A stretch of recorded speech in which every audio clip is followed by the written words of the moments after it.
살아계셔서 우리와 함께 하시는 그 예수 그리스도의 그 십자가의 영광을 위하여 우리가 이 자리에 있사오니 주님께서 우리를 긍휼히 여기시고 우리를 그 말씀의 은혜 가운데 잠길 수 있도록 주님께서 복의 복을 더하여 주시옵소서.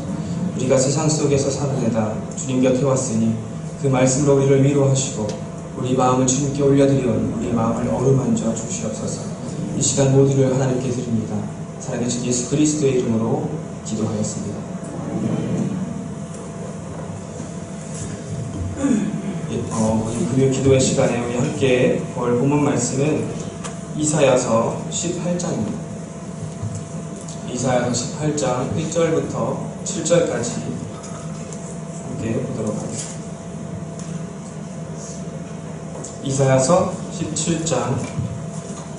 18장입니다. 18장 1절부터 7절까지 말씀을 저와 여러분들이 한 절 한 절 교독하도록 하겠습니다.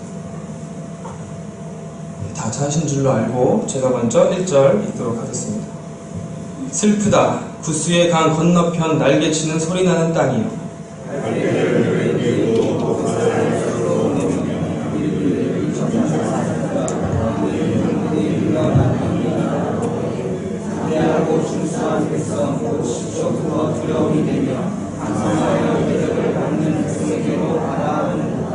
세상의 모든 거민, 지상에 사는 너희여, 산들 위에 기치를 세우거든 너희는 보고 나팔을 불거든 너희는 들을지니라.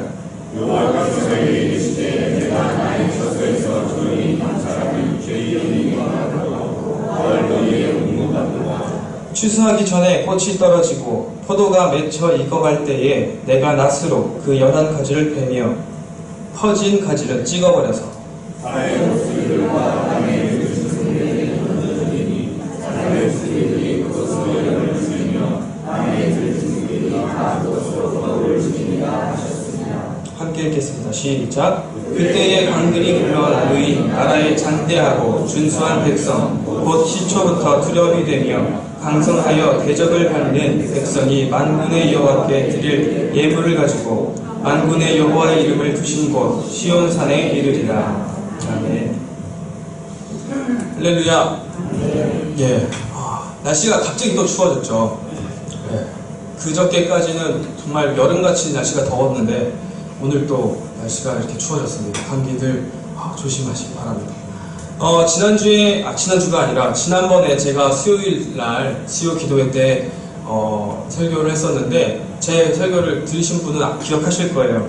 제가 지하철에서 절대 들지 않던 그 분들에게 제가 그 주일날 말씀을 듣고 작은 자에게 섬기는 것이 하늘나라에서 큰 자라고 했던 그 말씀을 듣고 제가 그분에게 1,000원을 드렸다는 걸 이제 들으셔서 아실 겁니다.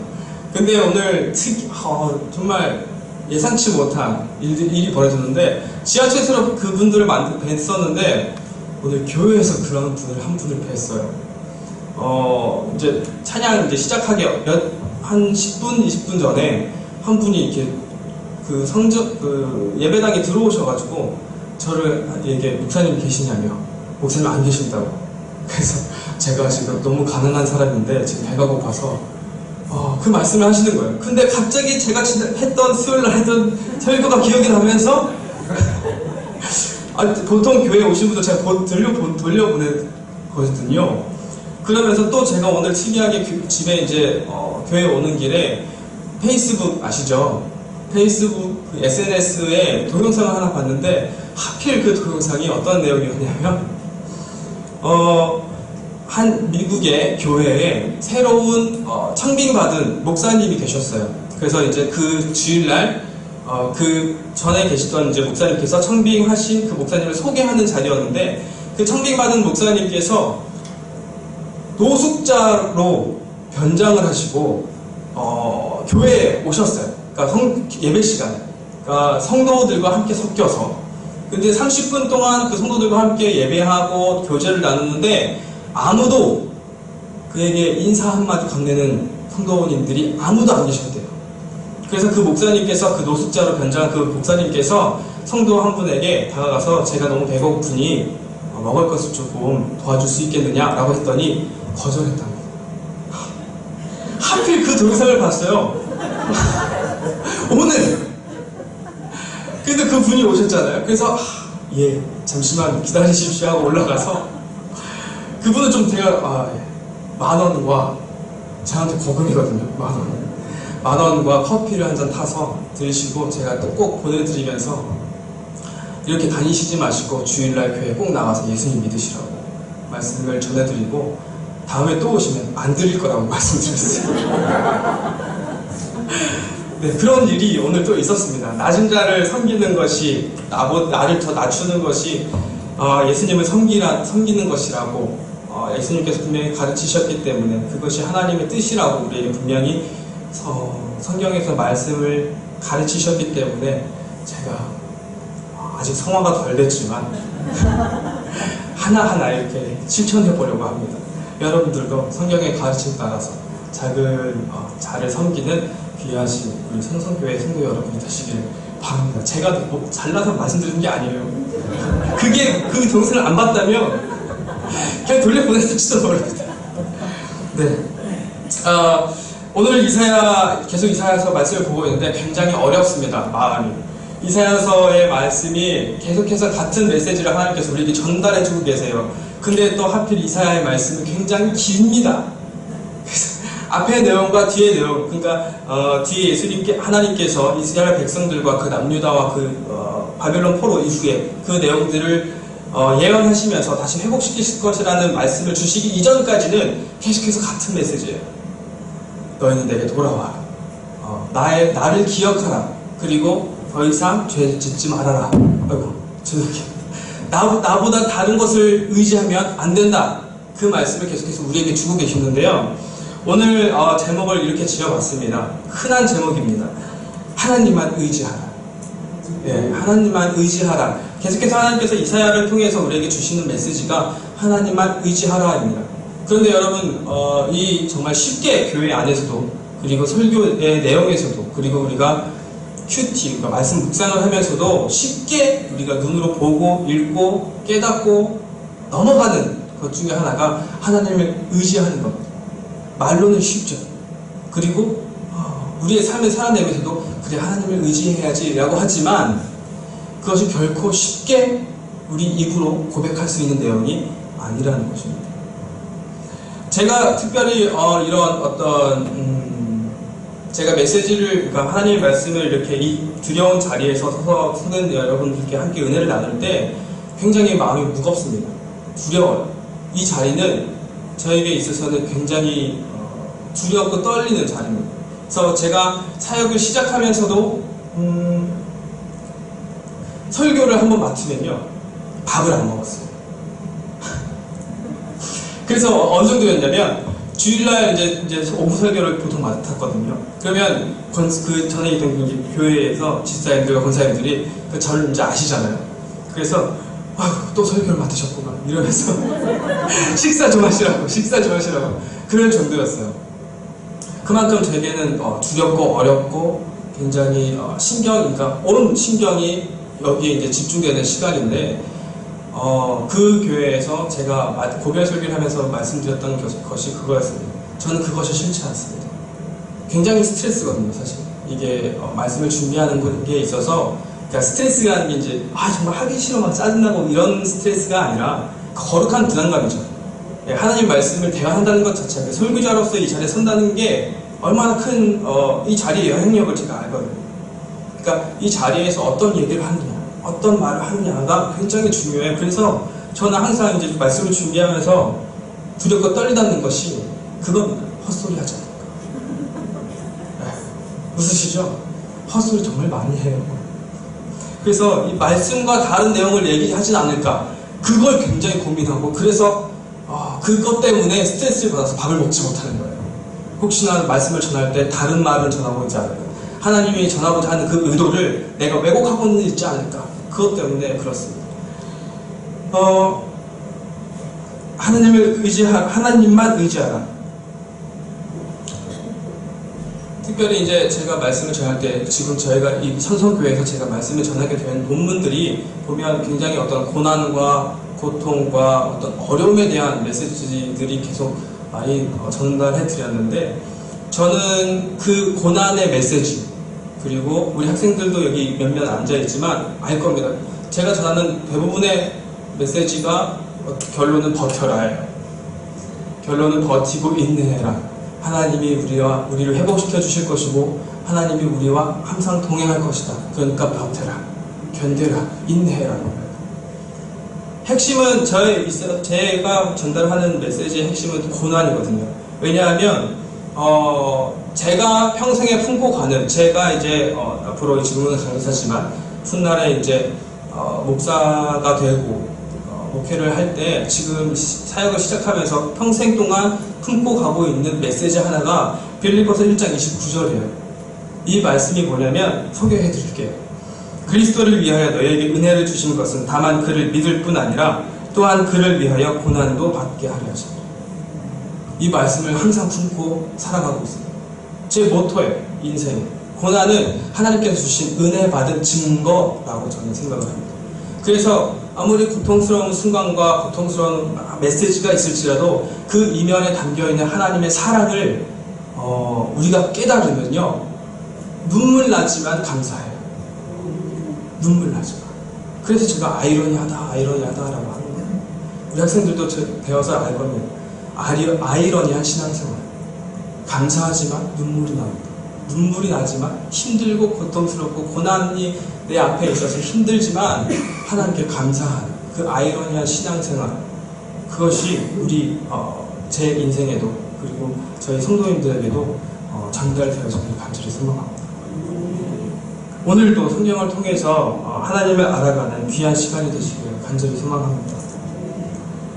오늘 이사야의 말씀 18장의 말씀은 배경의 어려움은 좀 있어요. 배경을 알지 못하면 좀 이게 어떤 내용인가 좀 싶기도 한 어떤 내용이지만, 배경은 어렵지만 내용에 있어서는 비교적 쉽고 간단한 내용입니다. 간단하게 말씀드리면, 여호와께서 남유다에 온 구스와 이때 당시에는 구스가 애굽을 거의 통할하고 있었어요. 그러니까 애굽이 강대국이었지만 이전에 구스 왕조에 어떤 속해 있던, 애굽이 속국으로 있었던 어떤 나라였기 때문에 구스 하면 이제 애굽과 같이 보시면 됩니다. 이때. 그래서 구스에서 온 사절단들에게 이사야를 통해서 말씀하시는 내용이에요. 그 말씀은 이겁니다. 여호와께서 아수르에게서 남유다를 지키실 겁니다. 여호와께서 반드시 승리하실 것입니다. 그러니 너희는 그것을 보거든, 그리고 듣거든 여호와의 말을 기억하라 이겁니다. 그리고 4절부터 여호와께서 이사야를 통해서 그 말씀을 하십니다. 한 절 한 절 살펴보면, 먼저 1절에 하나님께서 구스 땅을 향해서 슬프다라고 말씀하세요. 지금 상황적 이해는 우리가 이제 제가 말씀드렸기 때문에 가지고 있는데, 구스는 지금 사방의 여러 민족에게 동맹을 맺으려고 사절단들을 계속 보냈어요. 그 모습이 이사야를 통해서 2절에서, 지금 저희가 본 말씀 2절에서 표현되어 있습니다. 그런 구스를 향해서 이사야는 슬프다라고 말씀을 하고 있어요. 여기서 이 슬프다라는 표현은 정말 슬퍼서 마음의 어떤 눈물과 그런 어떤 감동의 슬픔 때문에 그 표현한 것이 아니라, 원문을 살펴보면요, 이것이 슬프다라기보다는 화로다라고 그래요. 화로다. 구스 땅을 향해서, 구스 사절단, 유다 땅에 온 구스의 사절단들을 향해서 화로다라고 그런 거예요. 이 뉘앙스가 이겁니다. 안타까움의 표현이에요. 그러니까 저러면 안 되는데 라고 하는 이사야의 안타까움에, 하나님의 마음에 대한 표현이라는 것입니다. 왜 안타까울까요? 하나님을 모르는 나라였기 때문입니다. 하나님을 아는 민족이었다면 다른 민족들이 아니라 여호와 하나님을 의지했을 것이기 때문입니다.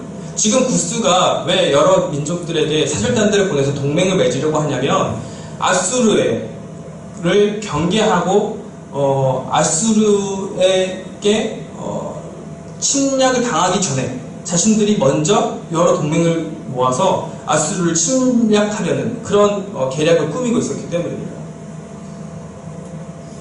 그리고 이 말씀이 구스를 향한 말씀임과 동시에 유다 민족에게 향한 하나님의 말씀인 것을 기억해야 합니다. 유다 민족은 우리가 너무 잘 알듯이 여호와 하나님을 알고 있었고, 구스의 민족들은 몰랐지만 유다 민족들은 여호와 하나님에게 속한 나라였고 하나님의 자녀들이었어요. 그 하나님을 따르는 백성들이었는데 그들이 하나님께 질타를 받는 이유는 바로 하나님보다 다른 민족들의 손을 더 의지했기 때문입니다. 훗날 남유다가 바벨론에게 망하는 이유가 무엇인지 우리는 너무나 잘 알고 있어요. 남유다는 아수르에게 북이스라엘이 망하는 것을 눈으로 직접 목격했어요. 왜 그렇게 되었는지 하나님께서는 선지자들을 통해서 가르쳐주시고 또 가르쳐주셨습니다. 그런데 남유다는 그런 북이스라엘을 통해서 그리고 선지자들의 말씀을 통해서 깨닫지 못하고 여전히 북이스라엘이 했던 잘못을 되풀이하고 있었기 때문입니다. 하나님보다는 다른 것을 더 의지했습니다. 다른 나라들의 강력한 힘을 의지하기 원했어요. 하나님은 분명히 아수르를 멸하실 것이었습니다. 3절에 세상의 모든 거민, 지상에 사는 너희여 산들 위에 기치를 세우거든 라고 되어 있는데요. 이 말씀은 하나님께서 반드시 승리의 깃발을 꽂게 될 것이라는 것을 말씀해 주고 계시는 겁니다. 아수르를 멸하실 것입니다. 그러나 그것이 사람의 힘이 아니라 열방 각국의 나라의 힘이 아니라 하나님의 힘으로 하나님의 능으로 그렇게 하실 거라는 것을 말씀하고 계시는 겁니다. 구스에게 말씀하십니다. 산들 위에 기치를 세우거든 너희는 보고 나팔을 불거든 너희는 들을지어다. 모든 열방 나라들아 하나님께서 아수르를 그의 힘으로 멸하실 때 너희는 하나님을 찬송할 것이다 라는 것입니다. 그리고 그들에게 하나님 자신에 대하여 말씀하세요. 이것이 오늘 본문의 핵심입니다. 4절부터 6절까지인데 우리가 함께 한 목소리로 읽어보도록 하겠습니다. 4절부터 6절까지입니다. 4절부터 읽겠습니다. 시작. 여호와께서 내게 이르시되 내가 나의 처소에서 조용히 감찰하니 죄인은 일광 같고 가을 더위에 온무 같도다. 추수하기 전에 꽃이 떨어지고 포도가 맺혀 익어갈 때에 내가 낫으로 그 연한 가지를 베며 퍼진 가지를 찍어버려서 산의 독수리들과 땅의 들짐승들에게 던져주리니 산의 독수리들이 그것으로 여름을 지내며 땅의 들짐승들이 다 그것으로 겨울을 지내리라 하셨습니다. 이것이 누구의 말씀인가요? 바로 여호와 하나님의 말씀입니다. 자신을 나타내셨어요. 나는 이런 하나님이야. 그러니까 너희는 나를 믿고 의지해라 이것입니다. 7절에 보면 그때에 강들이 흘러나누인 나라의 장대하고 준수한 백성 곧 시초부터 두려움이 되며 강성하여 대적을 밟는 백성이 만군의 여호와께 드릴 예물을 가지고 만군의 여호와의 이름을 두신 시온산에 이르리라. 구스 그리고 그 애굽 땅이 여호와의 이름을 높일 것이라는 말씀입니다. 유다를 지키는 절대 이길 수 없는 그 아수르를 사람의 힘이 아니라요 하나님의 힘으로 이긴 것을 목격한 그 나라들이 하나님을 알게 되고 하나님의 이름을 높이게 된다는 것입니다. 그런 그 나라들에게 저희가 함께 읽은 4절에서 6절까지의 말씀으로 하나님께서 자기는 이렇게 일하신다라는 것을 자신의 일하심을 나타내고 있는 것입니다. 나는 이렇게 일한다. 우리에게 자신을 알려주고 계시는 거예요. 자신의 유다 민족과 자신의 유다 민족을 치려하는 다른 열방 민족들에게 나는 이런 존재다. 나는 이렇게 일한다. 라는 것을 알려주고 있는 것입니다. 그리고 그것을 넘어서 오늘날 우리에게까지도 하나님께서는 나는 이렇게 역사하신다. 나는 이런 존재야. 라는 것을 우리에게 지금 알려주고 계시는 거죠. 이 본문의 말씀을 통해서요, 우리가 하나님에 대해서 알 수 있는 것은 네 가지로 살펴볼 수 있습니다. 첫 번째는 하나님께서는 섭리의 하나님이십니다. 두 번째로는 하나님께서는 자신의 백성을 결코 내버려 두시지 않습니다. 세 번째로는 하나님은 악인을 결코 관과하지 않습니다. 그리고 마지막으로 네 번째는 하나님은 반드시 승리하십니다. 그러니 우리는 하나님을 반드시 의지해야만 합니다.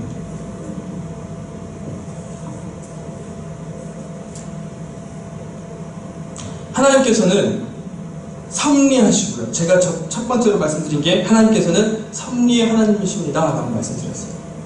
하나님께서는 섭리하시고 그리고 보존하시고 그리고 통치하십니다. 이 우주 만물을 섭리하시고 보존하시고 통치하세요. 우리 지난주에 오후 시간을 통해서 우정학 교수의 특강을 들으셨습니다. 다 기억나시나요? 네. 우주의 궤도 하나하나조차 하나님께서는 그의 손으로 섭리하시고요, 보존하시고요, 통치하십니다.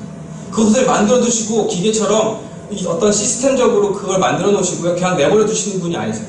그거를 직접 만드셨고요. 그것을 섭리하시고요. 그리고 보존시키시고요. 그거를 통치하십니다. 그러신 하나님이세요. 한시도 쉬지 않으시는 하나님이세요. 그런 하나님께서 우리 인생사조차도 섭리하시고요. 보존하시고요. 통치하십니다. 각 사람 개개인까지도.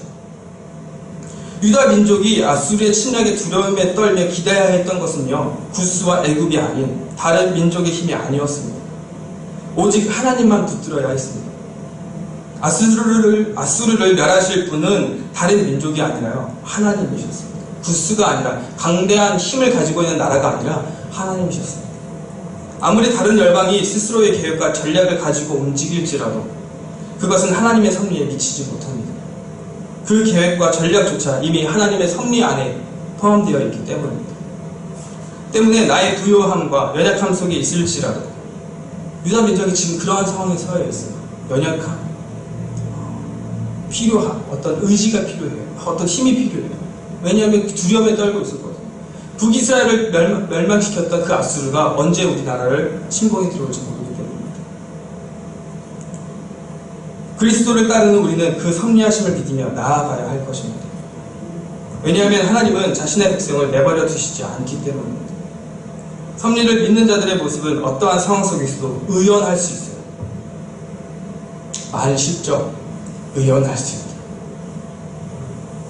마치 지난번 우리 담임 목사님께서 말씀하셨던 예전에 들으셨다고 했던 드라마를 보면서 인생 껄껄껄 웃으시면서 인생사가 다 그렇지라고 하셨던 목사님 부부의 고백처럼 인생은 다 그렇지 라는 고백은 정말 쉽게 나올 수 있는 고백이 아닙니다. 그동안의 세월에 얼마나 많은 아픔과 눈물의 흔적이 그 고백을 만들어내는 것인지 모릅니다. 그냥 어느 날 갑자기 깨달아져서 그런 고백을 할 수 있을 만큼 우리네 인생은 그렇게 호락호락하지 않고 단순하지 않고 만만치가 않습니다. 그래서 예수님께서는 지금도 우리를 위해서 말할 수 없는 탄식으로 눈물로 기도하고 계십니다. 우리의 연약함을 너무나 잘 알고 계시기 때문입니다. 우리네 인생이 얼마나 만만치 않은지 이해하시기 때문입니다. 어떻게 이해하실까요? 그 하나님이신 예수 그리스도께서 우리의 인간의 연약함을 어떻게 이해하실까요? 그분은 직접 인간이 되보셨기 때문입니다. 그분이 직접 인간이 되셔서 그 인간의 고충과 고뇌와 고민과 아픔과 슬픔들을 다 겪어보셨기 때문입니다. 그래서 우리 인간의 연약함을 누구보다 잘 알고 계세요. 그렇지 않으면 하나님이신 예수 그리스도께서 여전히 우리를 위해 저 하늘 우편에, 보좌 우편에서 지금까지도 기도하고 계시며 중보자가 되셔야 할 이유가 없습니다. 우리를 너무나 잘 알고 계시고 이해하시기 때문에 하늘에 올라가셔서도 하나님 자신의 아버지 우편 보좌에 앉아 계시면서도 우리를 위해서 말할 수 없는 탄식으로 눈물로 기도하고 중보자 되신다는 겁니다. 네, 우리는 연약합니다. 우리가 아무리 하나님의 섭리하심을 믿고 나에게 주어진 상황과 삶 속에서 의연하려고 노력해도 우리의 눈에서 눈물이 나는 것은 막을 수가 없습니다. 껄껄껄 웃으면서 우리 인생이 다 그렇지 라고 고백하기까지는 우리는 너무나 많은 눈물을 흘려야 합니다. 그렇게 우리는 이렇게 고백합니다. 하나님 도와주소서. 하나님께서 그렇게 우리에게 너는 내게 부르짖으라 라고 말씀하시는 겁니다. 그러면 크고 은밀한 비밀을 내게 보이리라 라고 말씀하셨어요. 지난 수요일 날 제가 말씀드렸죠. 이렇게 해석할 수 있어요. 그 말씀은요. 우리는 연약하기에 하나님께서는 자신을 의지하라 라고 말씀하시는 거예요. 너는 내게 부르짖으라. 우리는 우리의 마음이 상할 때 누구를 의지해야 할까요? 전능하신 하나님이십니다. 우리가 그 무엇을 의지할 수 있겠습니까? 우리 인생사를, 우리의 인류의 전 역사를 아무리 들춰봐도 도무지 믿을 만한 것이 없습니다. 모든 것이 썩어질 뿐이고 변절되어질 뿐입니다. 그러나 그런 우리에게 무한하시고 영원하시고 불변하신 하나님께서 직접 우리에게 다가오셨어요. 우리 인간의 노력으로는 도저히 알 수 없는 그 전능한 창조자이시며 섭리자이시며 통치자이신 그분이 자신을 스스로 우리에게 계시하셨습니다. 어거스틴이 이런 말을 했습니다. 유한은 무한을 담을 수 없다. 유한한 우리가야 무한하신 하나님을 이해할 수가 없습니다. 우리 스스로는요, 아무리 노력해도 하나님께 도달할 수가 없어요. 타락한 우리 인간이 우리 힘으로는 도저히 우리의 구원을 이룰 수가 없습니다. 그것을 어거스틴이 유한은 무한을 담을 수 없다라고 표현했어요. 신실하신, 미쁘신, 믿을 만한, 변하지 않는 그분이 우리에게 직접 오셨다. 때문에 우리는 그분만을 의지할 수가 있어요. 영원하심에 변하지 않기 때문입니다. 그런 분이시기에 우리는 그분에게 부르짖을 수 있습니다. 그런 하나님께서는 내가 내게 응답하겠고 크고 은밀한 비밀을 내게 보리라 라고 말씀하셨어요. 응답하실 것입니다. 그리고 크고 은밀한 비밀, 이것이 무엇입니까? 지난번에 말씀드렸던 바로 예수 그리스도입니다. 복음이라는 것입니다. 예수 그리스도를 통해서 자신의 택한 백성에게 생명의 위로를 주실 것입니다. 오늘 우리에게도 마찬가지입니다. 낙심될 만한 상황 가운데 놓여 계신 분들, 마음에 이런 모양 저런 모양으로 상처받으신 분들 계십니까? 하나님의 섭리를 믿는 자들이라면 하나님께 도와달라 부르짖으시길 바랍니다. 그럼 하나님께서 응답하실 것입니다. 그리고 예수 그리스도의 십자가 사건을 기억나게 하실 것입니다. 그것으로 우리를 위로하시고 우리의 마음을 어루만져 주실 거예요. 결코 썩어질 이 세상의 것으로 우리를 위로할 수 없습니다. 잠시 잠깐 위로를 가장할 뿐이에요. 그러한 것에 결코 속지 않는 저와 여러분이 되시기를 간절히 소망합니다. 하나님을 의지하라. 제가 여기 계신 성도 여러분들께 쉽게 말하는 것이 아닙니다. 그것이 얼마나 어렵고 힘겨운 일인지 알고 있습니다. 제가 성도 여러분들께 어떻게 보이는지 모르겠어요. 제가 집안에서 곱게 자란 것처럼 보이는지, 그게 아닌가 보죠. 어떻게 보이는지 모르겠는데, 저는 어려서부터 귀하게 자라지 못했어요. 어머니에게 무진장 두들겨 맞고 자랐어요. 정말 무진장 두들겨 맞고 자랐어요. 어머니가 그것을 회개할 정도로. 비슷하신 분 계신가봐요. 제가 신학을 하기가 굉장히 싫어했습니다. 그래서 기도까지 했어요. 하나님, 저는 베드로 같은 반석도 없고요, 모세 같은 충성심도 없어요. 그러니까 포기 좀 하세요. 그렇게 기도했어요. 제가 아마 그때가 고등학교 2학년 때였던 것 같아요. 근데 지금 보니 이 자리에 있습니다. 저는 제가 신학을 하기 싫었던 이유는 가난했기 때문이었어요. 어려서부터 제가 제 어렸을 때 저는 침례교를 다녔었거든요. 그래서 저는 침례를 받았어요. 그러니까 그 목사님을 보면서 나도 저 목사님처럼 목사님이 돼야지 라고 기도를 했습니다. 그랬는데 이제 나이가 들고 이제 진료를 앞두면서 목사님들의 삶이 보이기 시작했어요. 만만치가 않습니다. 정말 네, 말씀 안 드려도 아시죠? 그래서 저는요, 그때부터 나는 안 되겠다, 못하겠다. 그리고 이제 그렇게 다녀왔습니다. 그래서 군대를 다녀와서 저희 막 살았어요. 군대를 다녀와서 그냥 신앙생활은 접어야겠다. 군대에 갔더니 약자를 보호해야 할 교회가 저는 제 자랑하는 게 아닙니다. 저는 특전사로 나왔거든요.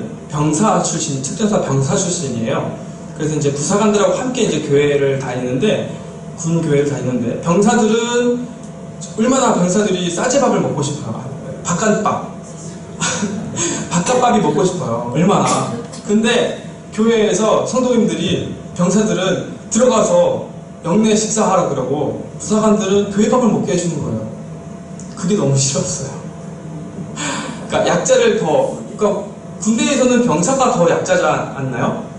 그래서 병사를 더 위해주고, 부사관들은 영외를 자주 나갈 수 있거든요. 그래서 이제 아무튼 약자를 더 보호해야 하는 그런 교회에서 역자를 더 멸시하고 괄시하고 강자에게 더 이렇게 굽신굽신대는, 이제 군대다 보니까 좀 어쩔 수 없는 부분이 있긴 했는데, 아무튼 그런 부분 때문에 나는 진짜 신앙생활을 접어야겠다.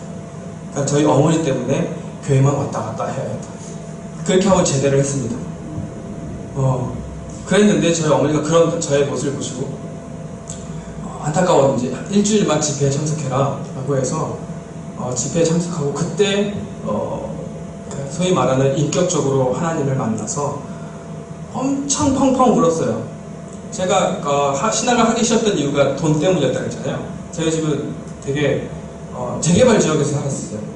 재개발 지역 아시죠? 그러니까 별도도 시멘이 아니라 세멘이 아니고 세멘하고 이제 그 흙하고 섞여 있는, 그러니까 되게 집이 오래돼서 벽을 탁 만지잖아요. 그 벽이 으스러져요. 그리고 자고 있으면 뒤에서 후다닥 소리가 들리거든요. 그러니까 그 벽을 그 쥐들이 갉아먹어서 자기네들 길을 만들어갖고 막 다녀요. 그랬어요. 그리고 이제 그래서 이제 그런 게 너무 싫었었거든요. 그래서 정말 서럽게 울면서 하나님 알겠습니다. 그러고 나서 다니던 학교를 그 다음날 가서 자퇴를 하고요. 바로 기도원에 들어갔어요. 그 집회를 이제 기도원에서 했던 집회였고요. 그렇게 그 기도원으로 바로 들어가서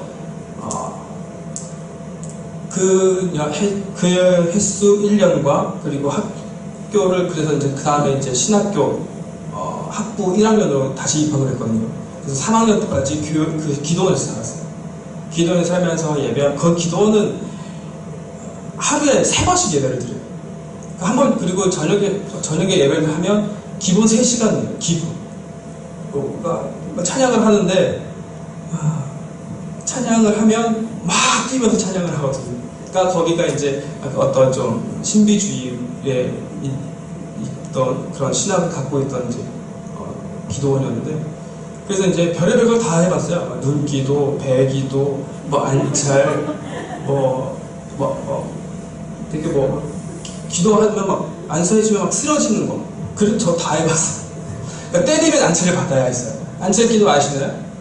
그러니까 막 이렇게 때리면서 기도를 해요. 이렇게 때리면서. 그러니까 때가 되면, 그리고 맨날 금식하고. 그러니까 제 목소리가 멀쩡한 적이 거의 없었어요. 그 학교 다니면서 3년 동안. 그러니까 그런데 그 기도원에서 그렇게 은혜를 받고 거기서 회심하고 그랬던 그 기도원과 그 기도원의 원장님이 계셨거든요. 저를 굉장히 이뻐해 주셨는데, 그 원장님에게 알고 보니까 그런 어떤 잘못된 신학적인 부분도 있었고, 그리고 그 교회, 그러니까 그 기도원에 그냥 한 몇백 명 모이거든요. 그래서 저를 이뻐하셔가지고, 제가 이제 전도사가 됐으니까 이제 그러니까 1학년 들어갔으니까 하는데 저에게 기도 찬양기도를 맡기는 거예요. 이제 너 훈련 받아야 된다고 하면서 그날 하고 집에 잠깐 볼 일이 있어서 내려갔는데 그날이 그 기도원과 연이 마지막이었어요. 그러니까 어떤 그 자세한 얘기는 이제 시간이 많이 흐르니까 말씀드릴 못 드리지만 그 원장님 목사님이죠. 여성분이셨어요. 과 그 아들 목사님이 또 계시는데 저희 집에 찾아오셔서 막 입에 담지 못할 욕을 하면서 그러한 어떤 안 좋은 몸싸움까지 일어날 뻔한 그런 일들이 있었어요. 그러니까 제가 알던 그런 원장님의 모습이 전혀 아니었던 거예요. 제가 알고 있던 그 목사님의 모습이 전혀 아니었던 거예요. 사실 알고 보니. 그러니까 그런 일들을 겪으면서 그런 일들이 되게 비일비재해요. 그 일 이후에도 진짜 별의별 일들을 막 겪었어요. 제가 이제 젊지만 진짜 별의별 일들을 다 겪으면서 의지할 건 하나님밖에 없구나. 그런 걸 깨달았습니다. 내가 기댈 곳은 하나님밖에 없구나. 그러니까 제가 사랑했던 사람들을 하나님께서 이렇게 표현하면 좀 그렇지만 신기한 부분이 아닙니다. 제가 사랑했던 부분을 하나님께서 다 뺏어가셨어요. 그러니까 넌 나만 바라봐. 마치 이것처럼. 그러면서 제가 사랑했던 사람들을 하나님께서 다 앗아가시면서 기도 찬양 인도를 시키는데 마지막에 어떤 찬양이었냐면 이거였습니다. 그 찬양 갑자기 너 어디 가든지 순종하라. 너 어디 가든지 순종하라. 이 찬양을 부르게 하셨어요. 그 찬양을 부르고요. 교회 옥상 올라가서 펑펑 울다 내려왔어요. 그러니까 하나님은 자기만 바라보라고 하는 어떤 그런 메시지를 저에게 주시는 것 같더라고요. 그러니까 내가 그런 상황에 있을 때 하나님을 의지할 수 있다는 거 정말 쉬운 일이 아닙니다.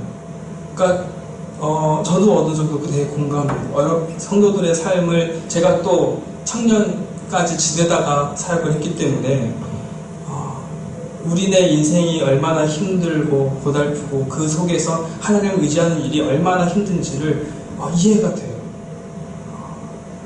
그런데 중요한 건요, 그런 가운데 있을 때 하나님께서 우리를 위로하신다는 거예요. 이게 그래서 도망갈 수가 없어요. 정말 이 신앙을 놓고 싶고 정말 힘겨운 우리의 인생사 때문에 정말 다 하나님 더 이상 저는 버틸 수가 없습니다 라고 하나님께 기도하면서 울부짖지만, 그렇게 힘든 가운데 있을 때 하나님은 이상하게 우리를 또 그 가운데서 위로하신다. 그것 때문에 내가 울면서 하나님 그래요 이러면서 또 이 자리에 서 있는 겁니다. 우리의 신앙생활이 그거 같아요. 여러분 공감하시나요? 그래도 하나님의 자리가 제일 좋더라 이겁니다.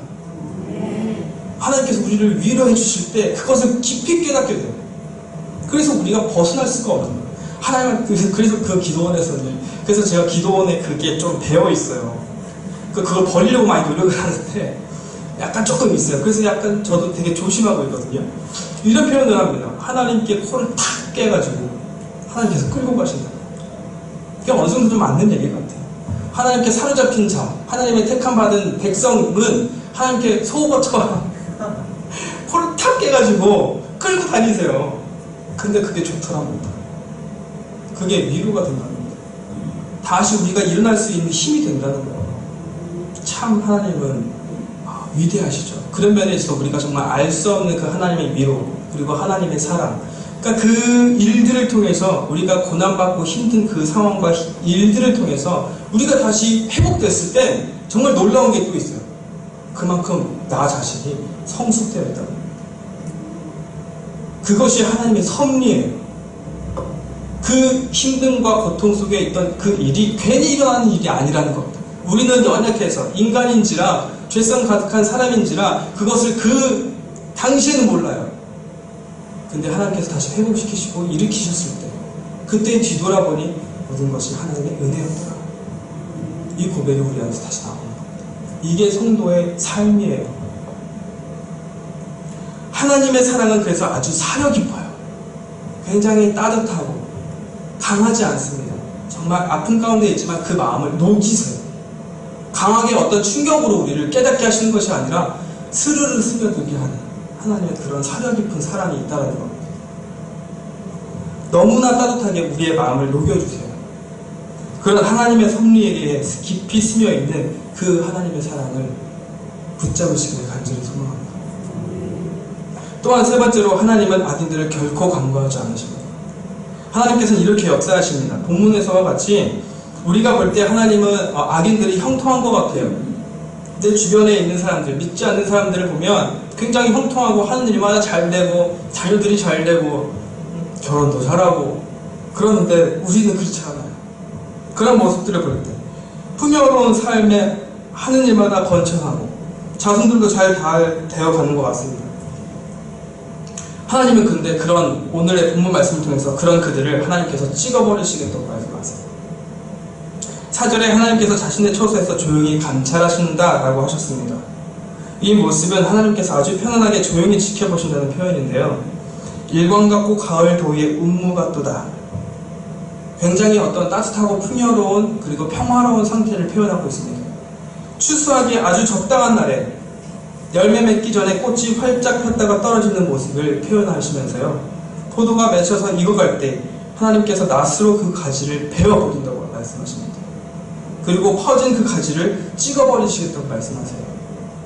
이것은 아수리가 예루살렘을 공격하여서요 거의 함락 직전에 이르러서 그 결정적인 순간에 이제 곧 함락이에요. 예루살렘이, 그 남유다 땅이 곧 함락될 직전에 있어요. 그때 하나님께서 그것을 반전시켜서 하나님의 그 일로, 권능의 그 힘으로 그것을 하나님께서 일하셔서 반전시키실 것을 말씀하고 계시는 겁니다.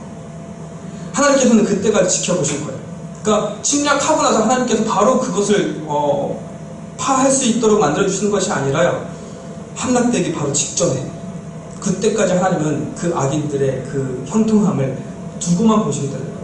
그리고 자신의 민족이 아프고 있을 때 그것을 지켜보고 계시다는 겁니다. 드라마틱한 이 일을 통해서 구스와 애굽이 여호와의 산, 즉 시온산에 올라 하나님의 이름을 높이게 될 것이라고 말하고 있어요. 이것을 통해서 우리는 하나님께서 자신을 어떻게 자신의 민족에게 다시 한번 나를 의지하라는 메시지를 전달하시는 것을 보게 되면서 또한 열방 나라들에게 자신을 알리시는 하나님을 알게 되는 것입니다. 하나님은 자신의 백성이 고통받는 것을 가만히 보고 즐기시는 분이 아니십니다. 자신의 섭리 속에 우리를 향한 그분의 뜻이 있기에 그 악인들을 허용하신다라고 표현합니다. 그리고 그 뜻을 이루시기 위해 여호와 하나님께서 정하신 그때에 악인들을 우리 앞에서 제하실 것입니다. 제가 앞전에 말씀드렸던 우리를 연단시키기 위한 우리의 고통과 고난과 그 일과 연관되어 있는 것입니다. 제가 말씀드리는 것이 아니라 성경에서 이렇게 하나님을 말씀하고 있는 것입니다. 그렇다면 우리는 그것을 진리로 받아야 합니다. 믿으며 견뎌내야 할 것입니다. 우리는 그것을 믿고 기대하며 기도하며 하루하루를 살아내야 할 것입니다. 이것이 합력하여 선을 이루시는 하나님의 섭리입니다. 로마서 8장 28절에 바울이 이렇게 말합니다. 우리가 알거니와 하나님을 사랑하는 자 곧 그의 뜻대로 부르심을 입은 자들에게는 모든 것이 합력하여 선을 이루느니. 여기서 합력하여 선을 이룬다라고 했을 때요, 합력하여 선을 이루는 주체는요 우리 인간이 아닙니다. 바로 하나님을 말하고 있는 것입니다. 헬라 원어로 살펴보면 분명하게 하나님인 것을 알 수가 있습니다. 즉 로마서 8장 28절의 말씀은요 성도를 향한 하나님의 주권적 섭리를 말하고 있는 것입니다. 쉽게 말하면 이거예요. 하나님의 주권적인 사랑과 지혜 안에서 모든 것이 선한 목표를 향해 집중되어 기여하게 된다는 것입니다. 그러니 하나님은 그를 사랑하는 모든 믿는 자들의 인생 뒤에서 그의 인생들과 함께 하심으로 고난이든 탄식이든 그 어떤 것이라도 그것들이 성도들의 최종적 구원을 완성하는데 과정과 수단이 되게 하신다는 뜻입니다. 더 쉽게 말씀드리면 이겁니다. 성도들의 인생의 모든 것을 하나님께서 이끄셔서요 고난이든 탄식이든 그 모든 것을 통해서 구원을 완성시키신다는 뜻입니다. 구원은 완성되는 것입니다. 또한 하나님께서 악인들을 결코 간과하지 않으시고 멸하실 것이라는 것은 하나님께서 반드시 승리하신다는 것을 뜻해요. 그것을 확증하고 있는 것입니다. 그 승리의 기쁨은 우리뿐만 아니라 온 세계 열방에 알려지게 될 것입니다. 그리고 그들이 하나님을 찬송하게 될 것이며 그 승리의 소식은 기쁜 소식, 즉 복음으로 우리 안에 깊고 확실하게 스며들게 될 것입니다. 이것으로 우린 위로를 삼게 될 것입니다. 우리가 현재 싸우는 이 싸움은 바울의 이 고백과 같습니다. 디모데후서 4장 7절에 나는 선한 싸움을 싸우고 나의 달려갈 길을 마치고 믿음을 지켰습니다. 우리 지금의 싸움은 죽음이냐 생명이냐, 즉 천국이냐 지옥이냐의 싸움이 아닙니다. 우리의 믿음을 지키는 싸움입니다. 빌립보서 2장 12절에 그러므로 나의 사랑하는 자들아 너희가 나 있을 때뿐 아니라 더욱 지금 나 없을 때에도 항상 복종하여 두렵고 떨림으로 너희 구원을 이루라 라고 말씀하셨던 바울의 권면처럼 우리는 우리의 믿음을 지키는 이 나그네 길을 통하여 두렵고 떨림으로 구원을 이루어가야 할 것입니다. 우리는 이미 승리한 자들입니다. 아무리 악인들이 우리를 넘어뜨리려 흔들어도 그 흔들림에 눈물 흘릴 수 있어도 예수 그리스도의 복음으로 하나님 앞에 부르짖으며 위로를 얻으며 하나님께서 협력하여 선을 이루어 우리가 구원을 이루는데 역사하시고 따뜻하고 사려 깊은 하나님의 사랑을 기억하시고 훗날 승리의 나팔과 깃발을 흔들 때 모든 열방이 하나님의 이름을 찬양하는 모습을 보게 될 것입니다. 그 사랑의 하나님을 끝까지 의지하는 저와 여러분이 되시기를 간절히 소망합니다. 기도하겠습니다.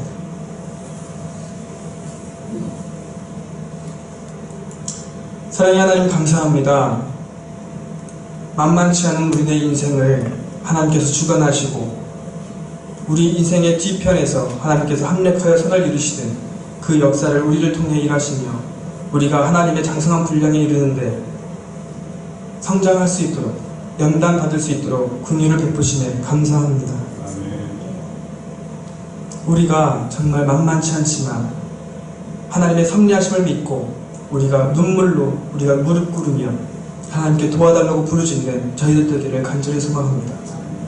우리가 부르짖을 때에 우리에게 응답하시겠다고 말씀하시며 하나님의 그 복음으로, 기쁜 소식으로, 그 승리의 소식인 예수 그리스도의 보혈을 우리가 기억하며 이 세상을 담대하게, 또한 껄껄껄 웃으며 인생은 다 그런 거지라고 하는 성장하는 우리 귀한 그리스도인들이 되기 원하오니 주님께서 우리를 붙잡아 주시고 우리의 인생을 통하여 하나님을 바라볼 수 있고 하나님의 사랑을 더욱 깊이, 사려 깊은 그 하나님의 사랑을 더욱 깊이 알아가는 저희들 될 수 있도록 주님 인도하여 주시옵소서. 이 시간 하나님께 부르짖기 원합니다. 이 시간 모든 것을 주님께 올려드리며 나의 마음과 모든 것을 주님께 올려드리오니 주님께서 우리의 마음을 감찰하시고 우리를 위로해 주실 것을 믿으며 이 시간 주님께 모든 것을 내어놓기를 원합니다. 우리의 기도를 들으시고 우리를 위로하여 주시옵소서. 말씀을 붙잡기 원하오니 주님 인도하여 주시옵소서. 사랑 많으신 예수 그리스도의 이름으로 기도하겠습니다.